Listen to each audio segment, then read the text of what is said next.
Buenos días. En este capítulo de hoy vamos a hablar sobre temas de emprendimiento en tecnología. Nuestro invitado es el co-founder de SpaceAhead, que es una startup relacionada al sector de agricultura. Está presente en Perú y también a nivel internacional. Para mí es la startup más innovadora y grande de Perú. Por favor, César Rutia, dinos una breve trayectoria a nivel profesional.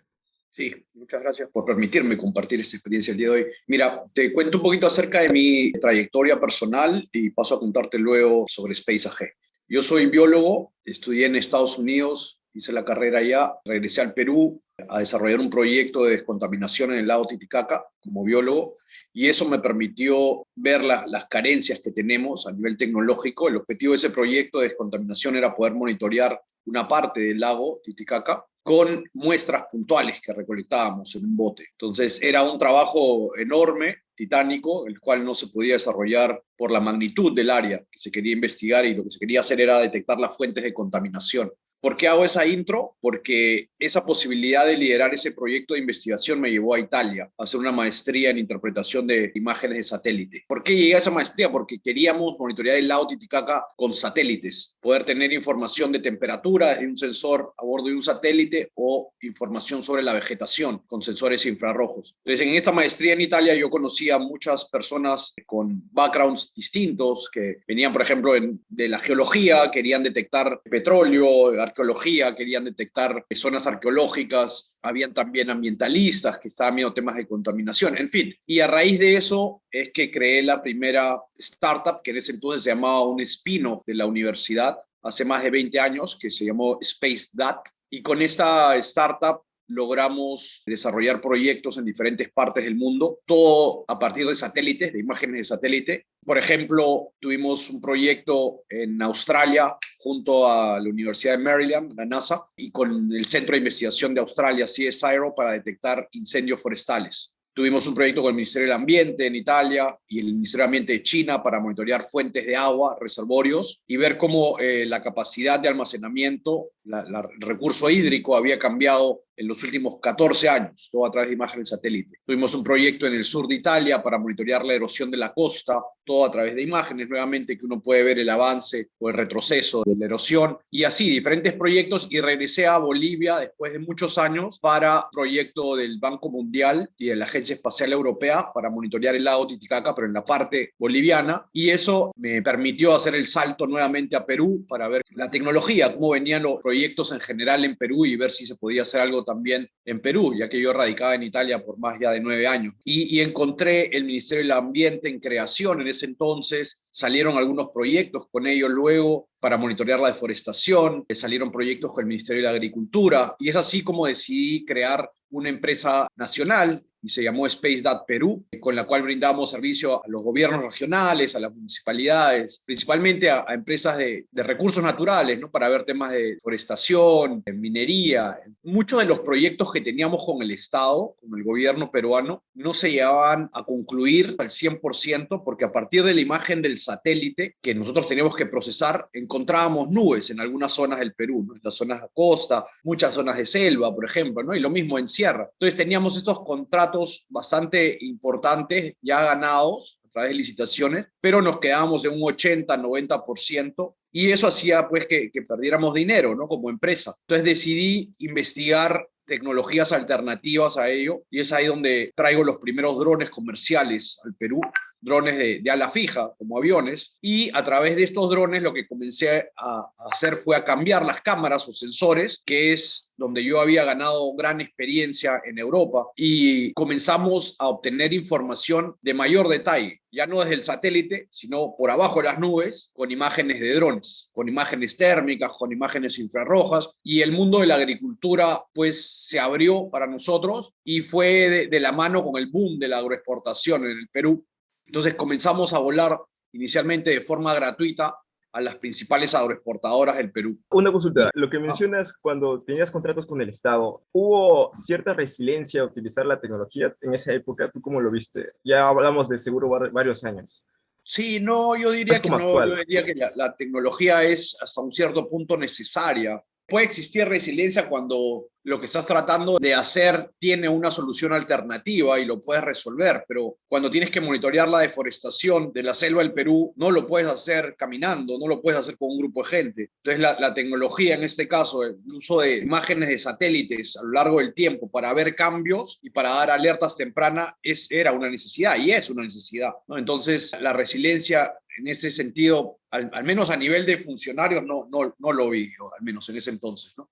Y bueno, retomando con lo que les comentaba anteriormente, comenzamos a volar las principales agroexportadoras, a entender la problemática de ellos y a desarrollar un software que nos permitió responder a las necesidades del agricultor, mediano, grande principalmente, y ahí es donde se crea Space AG, que es la startup donde actualmente estamos tratando de ponerle toda la fuerza, y a través de Space AG hoy día contamos con más de 1.000 usuarios, las principales agroexportadoras del Perú, tenemos presencia en Chile, hemos incursionado en Colombia, en Ecuador, en Costa Rica, en República Dominicana, en México estamos entrando con bastante fuerza, ¿no? Y lo que hacemos ahí con Space AG es poder brindar tecnología para mejorar la calidad de vida del agricultor a través del uso de tecnología y por ende incrementar el recurso alimenticio. Entonces nuestra visión es poder alimentar mejor al planeta y mejorar la calidad de vida del agricultor.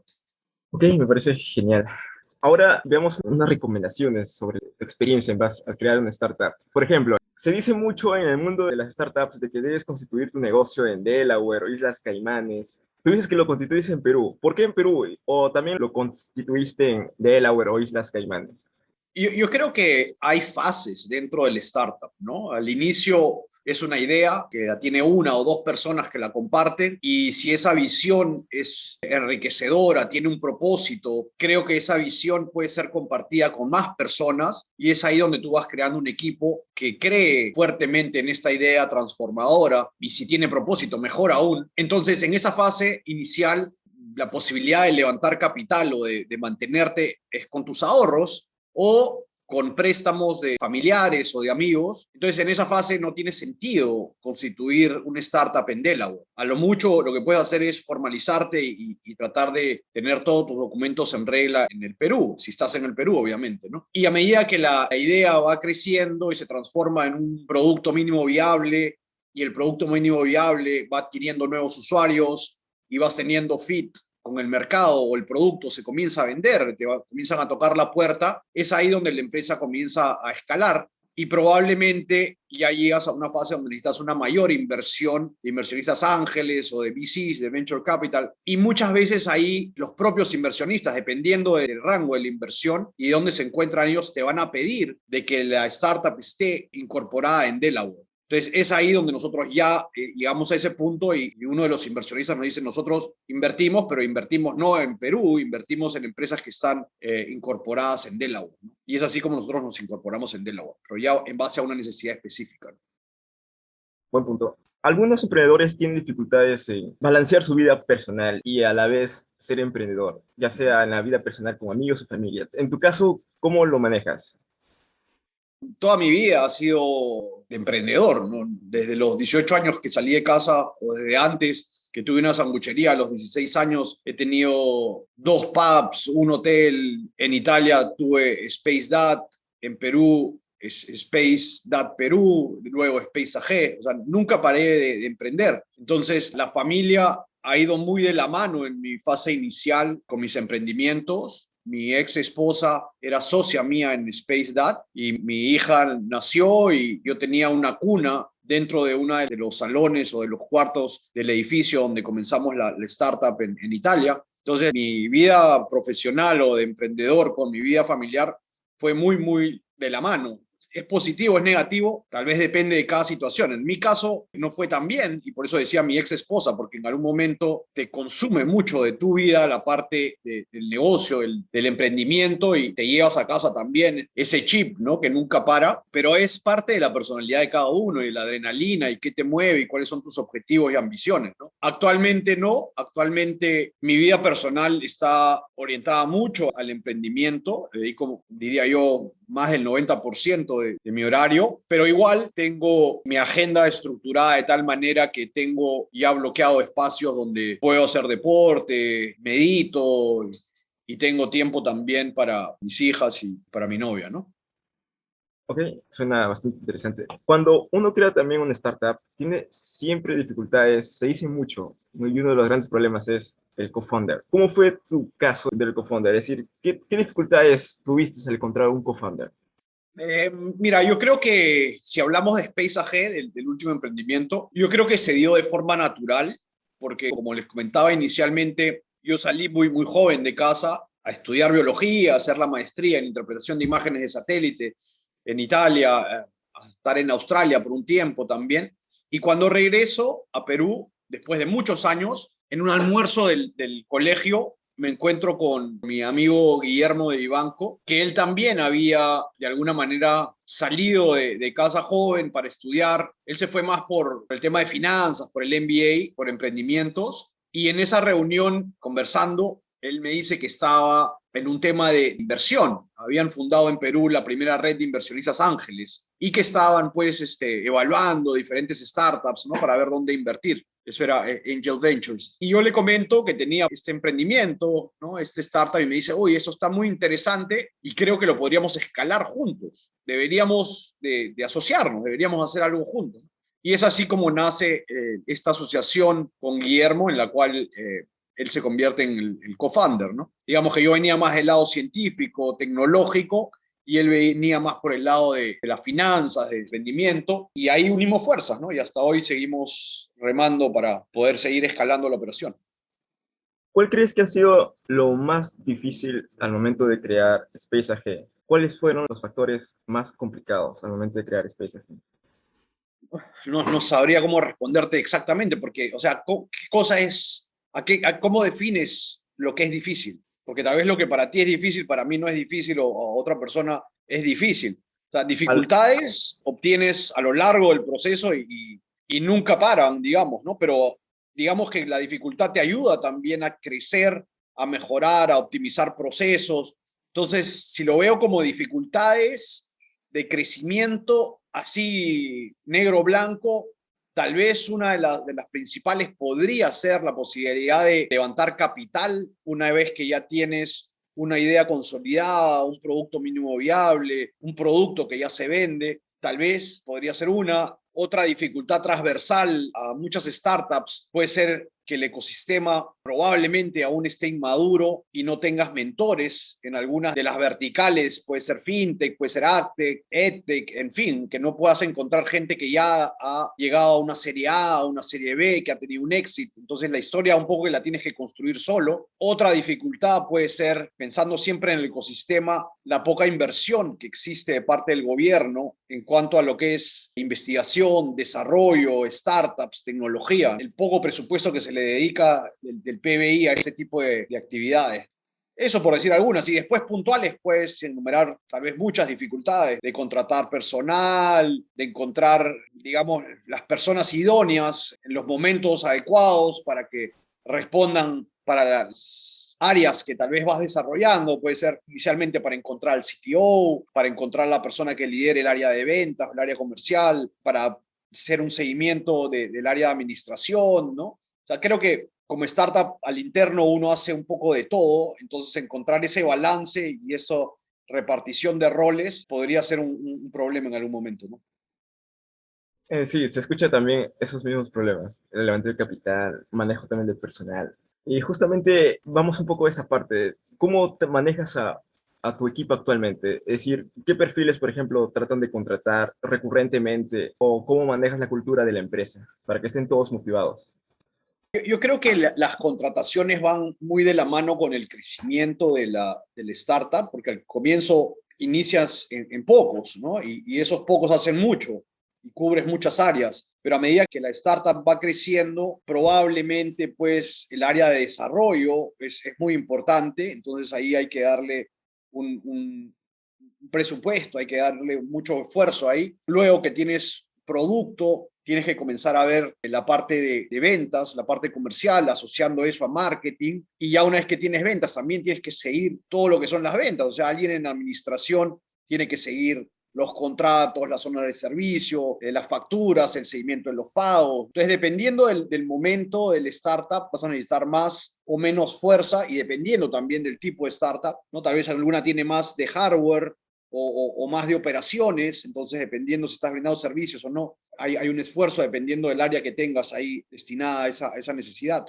Y en cuanto a la cultura, yo creo que la cultura va muy de la mano con la visión del startup. Por lo general, startups que tienen una visión global de transformación, que tienen un propósito consciente, un propósito de mejorar la calidad de vida, de alimentar mejor al planeta. Creo que tienen un punto en común o al menos una banderita en la cual muchas de las personas que llegan a trabajar en la startup comparten, condividen. Y más allá de todos los puntos que podría uno relacionar a la cultura en sí, creo que la visión es lo que más, el punto central para poder unir y contratar a más personas que realmente crean en una idea, en un propósito, y no necesariamente que la contratación esté ligada a un factor económico o monetario, ¿no? Ok, buen punto. Hablemos ahora de los planes de Space AG. Primero, antes de comenzar con ello, ¿podrías decirnos exactamente cuáles son o cuál es el modelo de negocio actual de Space AG? ¿Qué tanto han pivoteado en ese sentido? ¿Y cómo ves la atracción ahorita que tienes en tu negocio? Nosotros vendemos software, como te comentaba inicialmente, iniciamos con una empresa de drones, hoy día somos una empresa de software, o sea, es software as a service, SaaS, es B2B, o sea, vamos y le tocamos la puerta prácticamente a cada cliente, en este caso son A los, agricultores, son medianas, una grandes. consulta. Cuando tocas ahí la puerta del cliente, ¿vas directo a los jefes, a los CEOs? En realidad hay un análisis de los diferentes puntos de contacto y para cada startup puede ser distinto. En nuestro caso, el análisis tiene principalmente tres ejes. Uno es quien firma el cheque, o sea, el CEO, el gerente, el dueño de la empresa, que a la hora que uno muestra la tecnología que venimos desarrollando, para él o ella es evidente que la tecnología tiene un impacto significativo en el proceso, en la optimización de procesos internos, en el ahorro de recursos económicos, recursos a nivel de personal. Entonces, para él es evidente que esa tecnología se tiene que implementar. Pero el gerente está en una oficina, probablemente en San Isidro, y como es un sector duro, el de la agricultura en general, quien va a tomar la decisión final probablemente, o con quien tiene que consultar la decisión, es con el gerente agrícola, con la persona que está en campo. Entonces, ahí hay otro punto de contacto, que puede ser que lleguemos a través del gerente general o a través del gerente agrícola, donde hay que convencer a esta persona de que la tecnología puede funcionar también para él y puede ayudarlo a optimizar procesos en el campo, ¿no? O sea, es más la operación, cómo utilizas tecnología. Y obviamente hay ciertas personas que son reacias al uso de tecnología hasta que ven los beneficios y ven cómo la tecnología puede realmente ayudarlos en el día a día a ser más productivos, a que ellos mismos sean más productivos, ¿no? Y de ahí tienes otra área importante que es el área de tecnología. No todas las empresas tienen un área de TI o de tecnología de la información, pero también las empresas que lo tienen necesitan de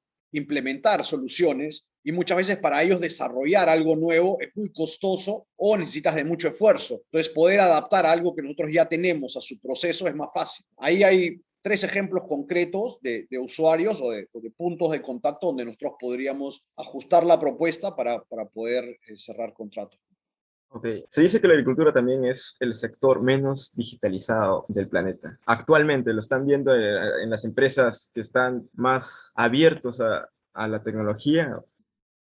Sí, es cierto, pero yo creo que la agricultura podríamos dividirla también en segmentos. De acuerdo a la agricultura moderna, a la agroexportadora, grandes empresas con muchas hectáreas, con mucha inversión, con sistemas de riego tecnificado, donde hay centrales meteorológicas, donde hay ya implementación de tecnología, tal vez básica en algunos casos, tal vez más avanzada en otros. Tienes una agricultura media en la cual tal vez tienes productores que ya tienen 50 hasta 100 hectáreas tal vez, ¿no? Que ya están en esa transición y que ya están exportando, y tienes una agricultura muy, muy básica, que es la agricultura del pequeño productor, que tiene pocas hectáreas, que tiene muchas veces monocultivos, al cual la tecnología no llega y tiene pues que sobrevivir. Y ahí hay todo un problema en el proceso en sí, que los productos que genera tal vez los tiene que vender a un precio muy bajo porque depende de las carreteras para sacar su producto, que tal vez no tiene asistencia técnica para poder combatir plagas, tal vez no tiene riego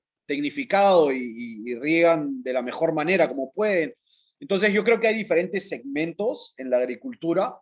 La digitalización a nivel del segmento medio o alto hoy día es una realidad. La pandemia ha ayudado mucho a la digitalización del agricultor. Hoy día las principales agroexportadoras con las que trabajamos ya tienen, algunas tienen hasta drones que operan. Muchas de ellas a través de nosotros usan imágenes de satélite. Hay más de 1.000 usuarios hoy día que usan nuestra aplicación móvil y todos en el sector agricultura, ¿no? Entonces, creo que ese proceso de transformación digital está ocurriendo y está ocurriendo de una manera rápida. La pandemia, como te comentaba, ha ayudado mucho porque cuando el agricultor no podía ir al campo por las restricciones que teníamos de salir de casa, tenía que de todas maneras tener un control remoto de lo que estaba pasando en el campo, ¿no? Entonces ahí sistemas o software como los que nosotros hemos desarrollado han sido de mucha utilidad. Y creo que esa es la tendencia, porque ya los márgenes de ganancia, la rentabilidad de los productos que se exportan ya es mínima, ya ese diferencial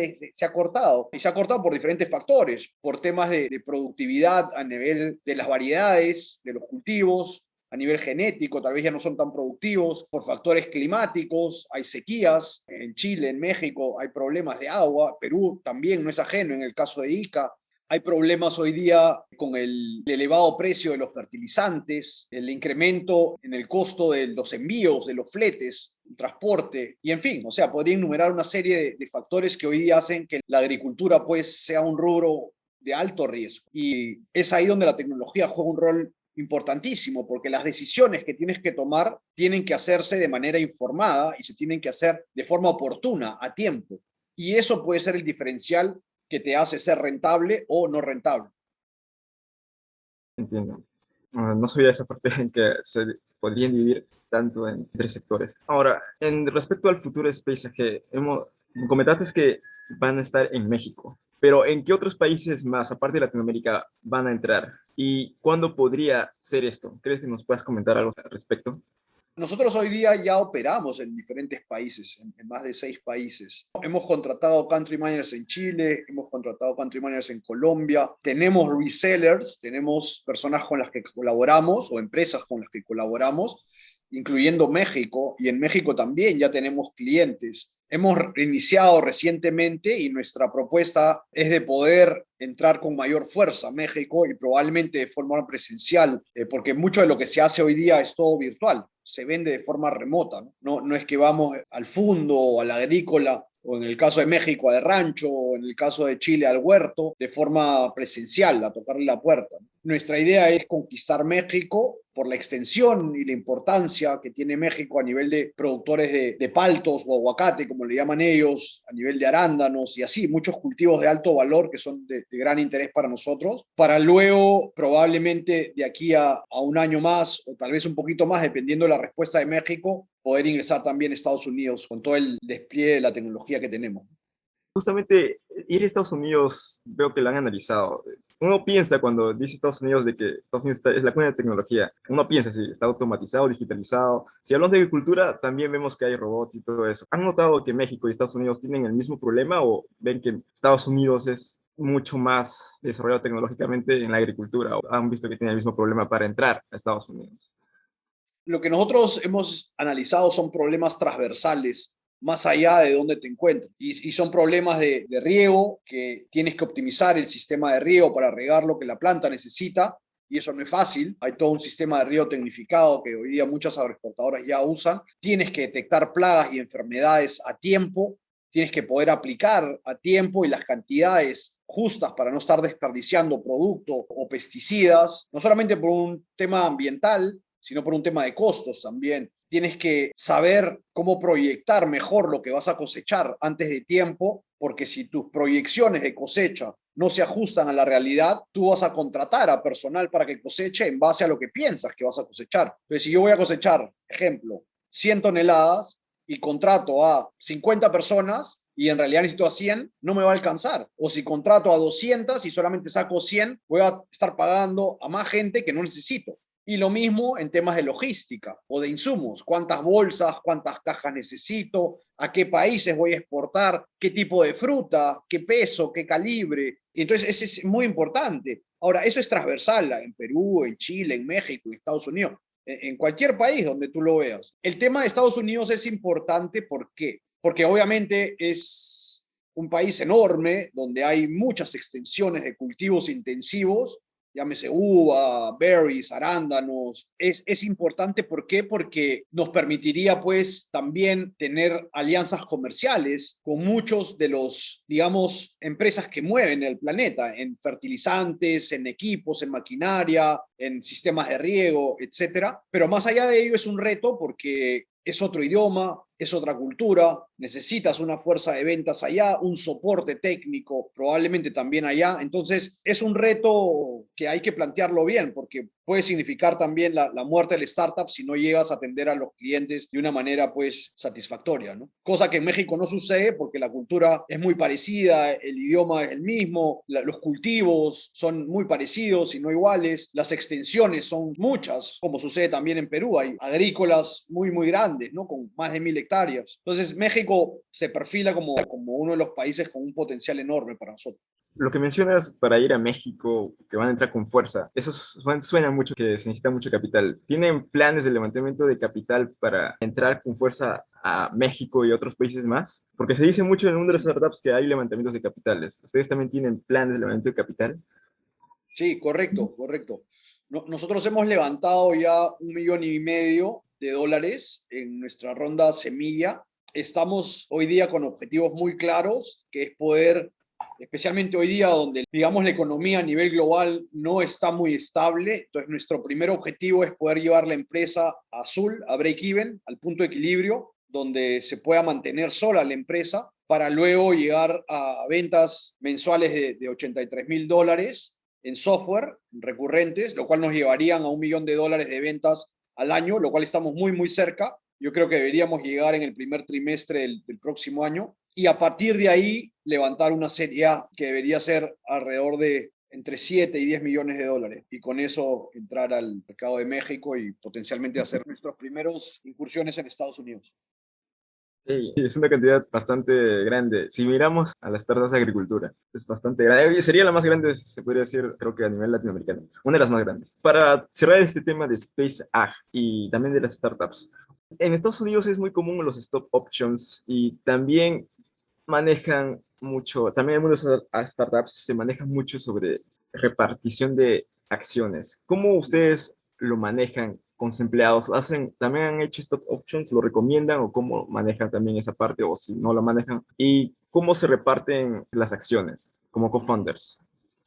Sí manejamos un modelo, tenemos un option pool del 10% dentro de Space AG. Quiere decir que el 10% de la empresa está destinado a acciones potenciales, opciones de compra de la empresa para empleados, para trabajadores de la empresa. Y la forma como se otorga eso es con vesting, es decir, se ponen hitos o metas trazadas a plazos, a un año, a 2 años, y dependiendo si la persona o el trabajador cumple esos objetivos, se les va otorgando estas acciones o esta posibilidad de comprar acciones, ¿no? Eso por un lado. Por el lado de las acciones de los cofundadores, yo creo que depende mucho del balance que existe en cada startup. En nuestro caso, yo venía más por el lado de la ciencia y la tecnología y yo ya traía eso desde hace más de 20 años con mi socio, ¿no? Entonces, ahí hubo una repartición en la cual yo tenía un peso ligeramente mayor por el hecho de que muchos de los equipos, mucho del know-how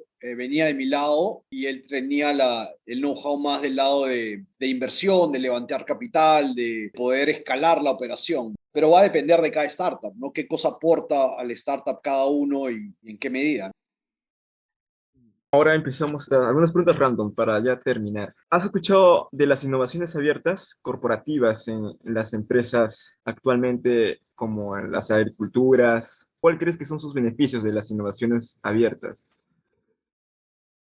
Yo creo que cualquier esfuerzo para innovar es bueno. En el caso de las corporaciones o de las grandes empresas, al final yo creo que llega un momento en el cual la empresa tiene que ver cómo optimizar sus procesos, cómo poder competir con otras empresas que tal vez ofrecen productos o servicios similares y muchas veces a un precio más bajo, ¿no? Entonces, ese dinamismo que tiene una startup es lo que puede ayudar a ese tipo de empresas, grandes empresas, a diversificar, a ver nuevos modelos, a tratar de mantener a la competencia o posible competencia alejada, porque de alguna manera se está generando más valor en la oferta que uno brinda como empresa grande.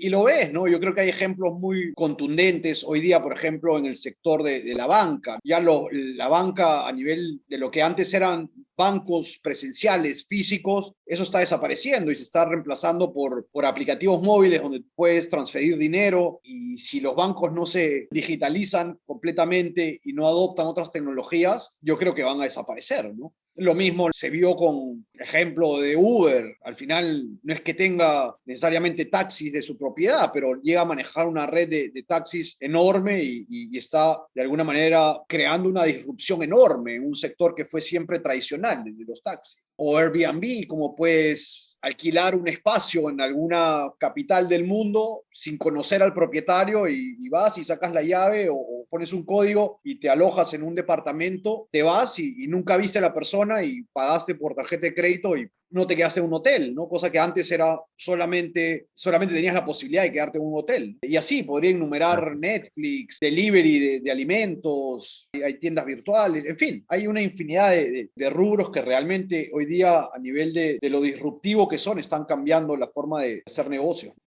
Siempre una disrupción va a tener cierta resiliencia de un grupo, específicamente, que no quiere el cambio. Ahora, sí, ¿en qué crees que deberían enfocarse las universidades o colegios de Perú o América Latina para el futuro de los jóvenes a nivel personal o profesional?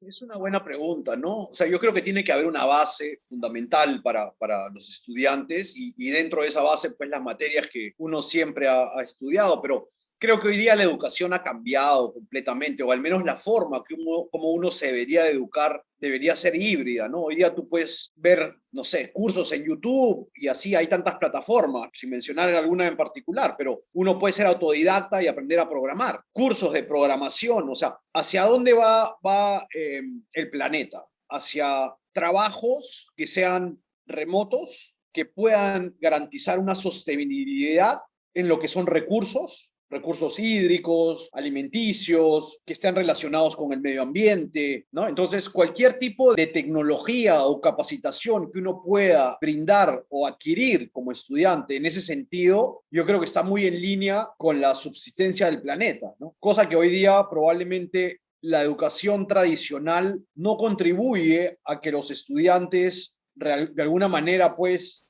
salgan a un mundo muy competitivo, pero competitivo con un propósito desleal muchas veces. O sea, cómo hacer que se creen sinergias entre grupos de personas donde el objetivo no sea necesariamente económico, sino que la parte económica llegue porque el propósito que tú estás logrando es altruista y tiene un retorno. Y ahí sí la economía tiene sentido, ¿no? Okay, me parece interesante también ese punto de vista. ¿Qué consejo entonces le darías a un estudiante universitario que quiere justo entrar al camino emprendedor, principalmente en el camino de las startups? Uno tiene que analizar muy bien si eso es lo que quiere, ¿no? Lo primero, porque ser un emprendedor, tener una startup puede sonar bonito, puede parecer hoy día cool, puede ser innovador, pero es muy sacrificado, ¿no? Es muy, muy sacrificado. Es una colina que estás escalando de forma continua y muchas veces no sabes de qué forma es la colina o si llueve o si está nevando y quién te puede ayudar y necesitas capital y necesitas... Entonces, tienes que tener un alto grado de locura para poder incursionar en este mundo de las startups, pero al mismo tiempo tener un alto grado de cordura para poder saber tomar decisiones en el momento necesario y poder arriesgar gran parte de tu vida por un ideal que si no lo tienes claro como visión o como objetivo, puede ser contraproducente, ¿no? Porque obviamente puede tener una repercusión a nivel emocional, a nivel físico, a nivel familiar. Entonces, sí es un análisis que el emprendedor que quiere incursionar en este mundo debería hacer. Obviamente, los beneficios y la retribución pueden ser enormes también, no lo descarto, pero que más allá del lado económico, el análisis debería ir por el propósito que uno tiene. O sea, si el propósito es consciente, que quieres realmente tener un impacto y no deberías focalizarte tal vez como emprendedor en un impacto local, ¿no? Porque para eso, o sea, mejor trabaja para alguien que ya lo esté haciendo, sino el propósito y la envergadura de lo que uno quiere hacer debería pues involucrar a miles de personas. Entonces sí, en conclusión eso sería, ¿no? Y a nivel operativo probablemente pues hacer las mejores decisiones desde el inicio, ¿no? O sea, rodearte de gente muy capaz que comparta el mismo ideal, la misma visión, poder balancear bien esas componentes entre los roles que cada uno tiene, tener muy claro lo que puede ser el desarrollo del producto, el servicio que tienes inicialmente en mente y validarlo de la manera más económica posible. No invertir dinero desde el día uno en desarrollar algo sin haberlo validado antes. O sea, el famoso producto mínimo viable puede ser una servilleta con algo simulado. No necesariamente tiene que ser un software construido pues, con miles de desarrolladores o con grandes cantidades de inversión, hasta que lo puedas validar y a ir construyéndolo, ¿no? Y a medida que vas creciendo, pues trabajar en poder hacer que la idea o el servicio o el producto sea realmente escalable, ¿no? Que tal vez es lo más difícil, porque tú puedes llegar a un producto que se comercializa y que tiene fit con el mercado, pero la escalabilidad de eso a nivel comercial también es todo un reto, ¿no? Entonces, dependiendo en qué fase uno está del startup, yo creo que podrían haber tantos consejos, pero creo que algunos de los que he elencado son los más apropiados para las startups, al menos en una fase inicial. Ahora, según tu punto de vista, exactamente, ¿qué crees que debería conocer o aprender los estudiantes o las personas que quieran trabajar en una startup? ¿Cuáles crees que son esas habilidades que se requieren para trabajar en una startup?